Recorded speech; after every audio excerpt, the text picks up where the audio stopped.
This is Twit. The European Commission wants control of the internet to be moved from the United States and redistributed globally. Among their stated reasons is, quote, loss of confidence, unquote, in the U.S. following the NSA surveillance revelations. Gentlemen, isn't the EU simply hijacking fear of the NSA to get something it's always wanted, which was more involvement in the control of the internet? I mean, what does the NSA have to do with functions like allocating IP addresses? What do you think, Peter? I believe that's a fig leaf, like you said. If they want it, just like lots of other governments have. My picture looks as bad as it does in my frame. Are you guys seeing that? Yeah, you look great. Yeah, I look fabulous. Look, you've heard the NSA stuff come up in all sorts of disputes between other countries and the U.S. So stands to reason you would use this in this argument as well. I don't think it has much bearing one way or the other. You know, it's. I think what the EU really wants is more European involvement in all aspects of controlling and regulating the government. But they can't just say, we want more European control. So the way they say it is, we want more international control. But international control means giving control, spreading around to China, Iran. You know, it starts to resemble the the UN, where they have this ridiculous state of affairs where for a while, for example, North Korea was in charge of sustainable development, the Sustainable Development Commission. Libya at some point under Gaddafi was part of human rights.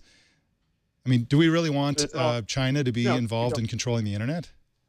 I don't think we do, and I don't think anyone thinks that's going to happen. I think the journal article references the idea that there's sort of a non-starter proposal to sort of make this a UN-run thing. And so again, like in any negotiation, you offer something that you never expect to get, hoping to get something that's closer to the middle ground where what you might actually attain. So, you know, look, I mean, in any you're walking into the middle of a public negotiation. So I would sort of discredit a lot of what actually gets said and pay attention to what happens.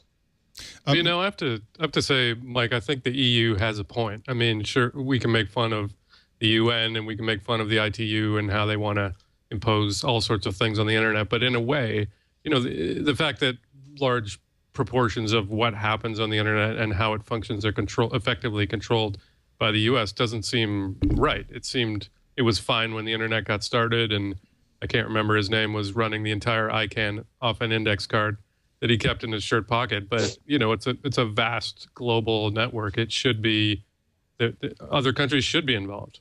Yeah, ICANN being the Internet Corporation for Assigned Names and Numbers.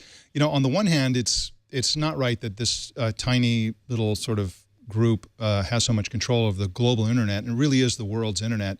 But on the other hand, once you start, you know, you mentioned negotiations, or Peter mentioned negotiations. Once you sort of distribute this all over the world, won't it take an enormous effort and a lot of compromise just to get the smallest things done? On the one hand, will that happen? And on the other hand, is that a good thing or a bad thing? Matthew, what do you think? Well, you could certainly see that happening. Anyone who's followed any kind of discussion at the UN level, you know, I feel sorry for you because it goes on, and when you have so many countries with so many conflicting agendas, you know, if it was them talking about what we do with the internet, you'd have countries that wanted to give control to governments. You'd have countries that wanted to do all sorts of terrible things. I just don't see how, you know, the alternative to say, well, let's just keep letting the U.S. run it or letting ICANN work the way it is. There are a lot of flaws with ICANN the way it is, I think you could argue, and that's not saying that the EU is right about everything, but so how do you fix that problem?